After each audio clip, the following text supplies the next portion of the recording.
Mortal Kombat 4 on the Nintendo 64 was the series' first foray into 3D after the considerable success in both the arcade and on home consoles of the previous entries in the series.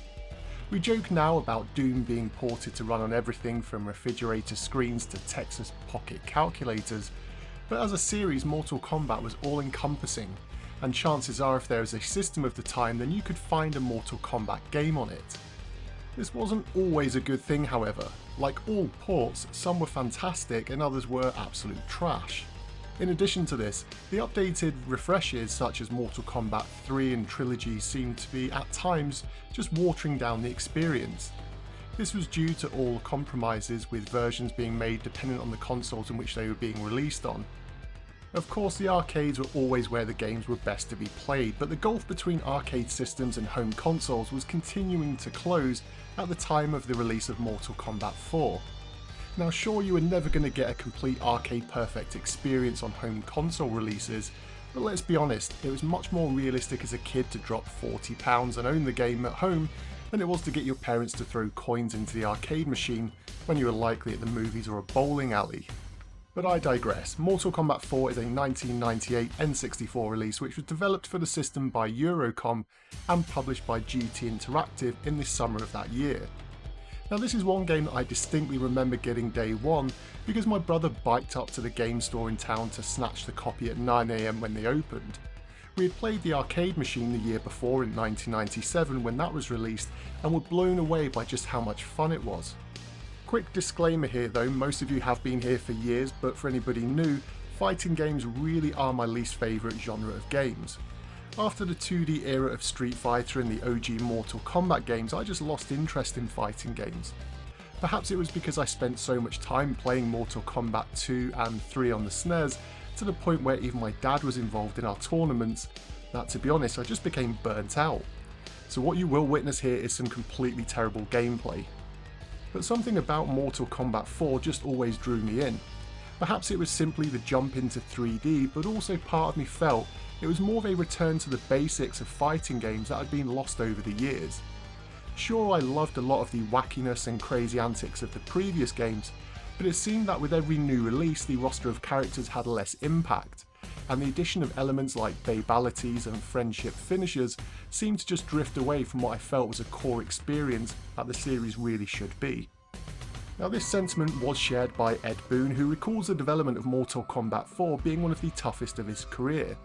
On the previous games he was the programming king, but with the new scope of Mortal Kombat 4 the development staff count bloated, and it involved bringing in a much wider team and therefore giving up some of the tight control which he'd always been afforded. In addition to this, Midway wanted all of the comic elements from the previous games to be a thing of the past, and even putting animalities into the game proved to be too problematic given the technology available to them at the time. Now Ed Boon had serious concerns about the game being much slower in 3D than the insanely fast 2D action found in prior releases.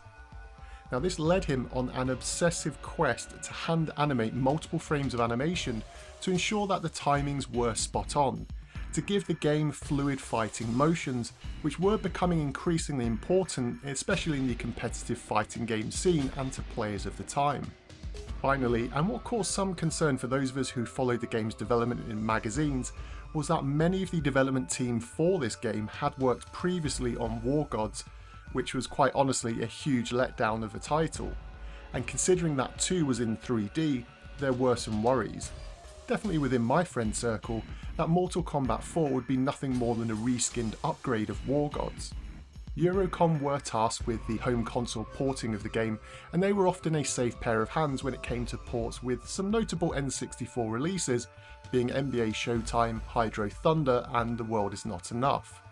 They had 8 months to port the N64 release, which is a very tight deadline, but as usual they delivered without delays, which was something of a rarity when it came to the N64, but I guess the big summer blockbuster window was an absolute must for the game to hit the sales figures that were demanded.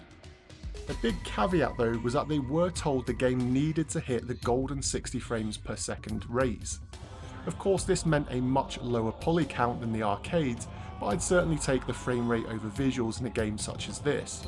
especially when the art direction already gives us enough to look at, which I'll come to later. The game does this and is still impressive even to this day.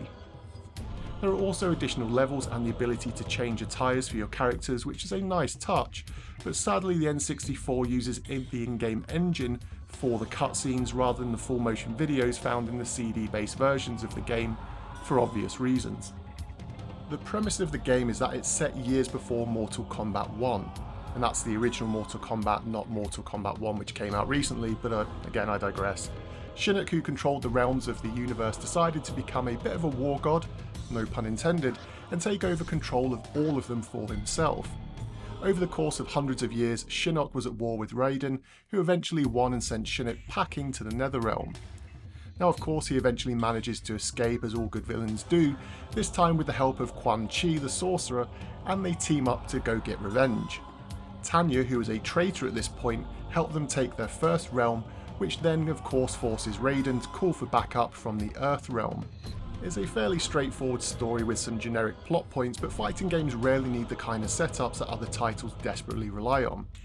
What you get here are 15 core characters with some new faces, and of course some all-time favourites returning to do battle.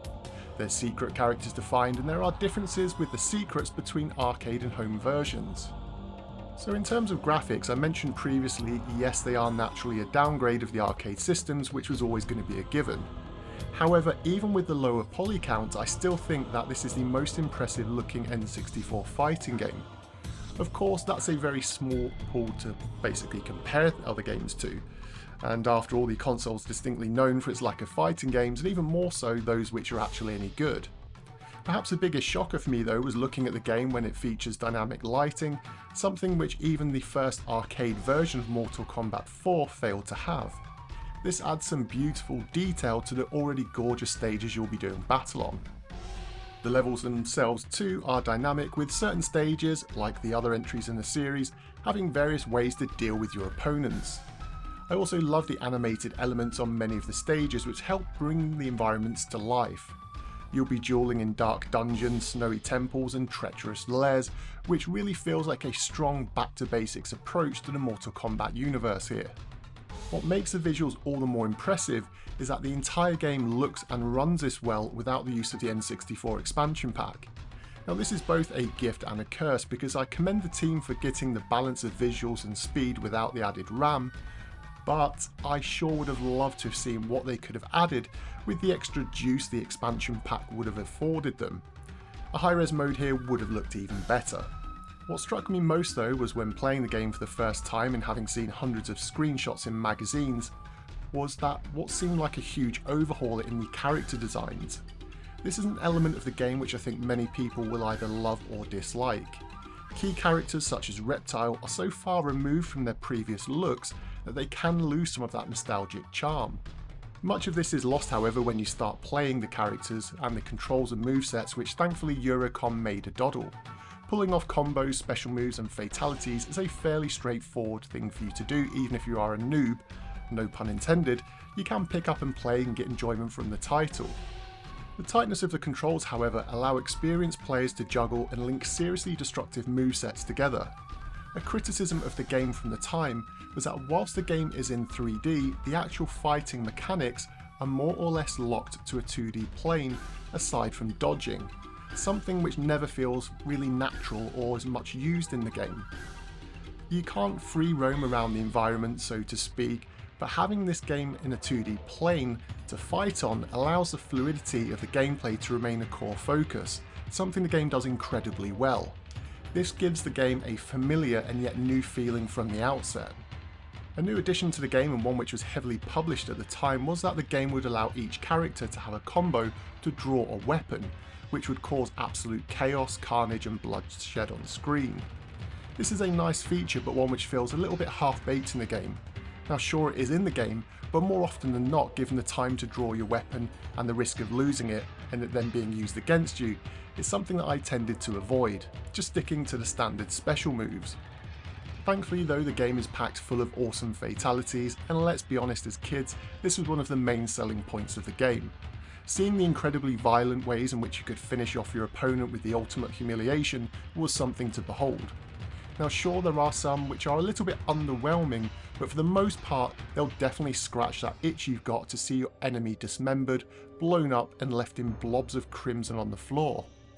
A nice addition this time around is that they've often accompanied by multiple camera angles showing you the final blow. Aside from the arcade mode, you also have a practice mode and a tournament and multiplayer settings. The game supports 2 players, which is a shame as a 4-player mode would have worked well in a tag team system, but alas, it's something we never got.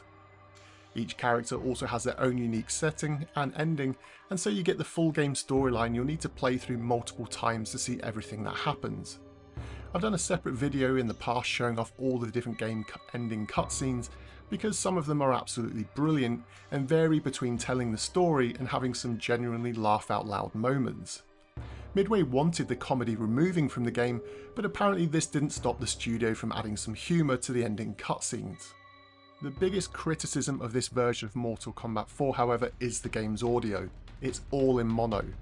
It's the elephant in the room, it sounds compressed and muffled, and I would have preferred the publisher to have opted for a 32 meg cart instead of the 16 one the game was shipped on, to allow Eurocom more room for higher quality audio and at least get things up to stereo.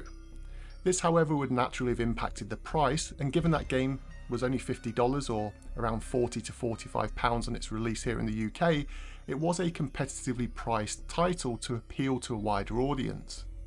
All in all though, it's an easy recommend to anyone who's either a fan of the Mortal Kombat series or just wants a solid fighting game on their N64 console. It runs super fast, has some great character work and looks fantastic. The flaws such as the sound are easy to overlook, and given that it sold fairly well after positive reviews for the time, it means finding a cart these days is a fairly simple affair. Along with Mace the Dark Age and of course Smash Brothers, you can't go wrong with Mortal Kombat 4 to get your fighting game fix on the Nintendo 64, but what I'd love to know in the comments down below is which character was your go-to in Mortal Kombat 4. Personally, I always have a super soft spot for Striker, and I think his bomb-based fatalities would have been a superb entry in this release. As always though, thanks for watching, and until next time.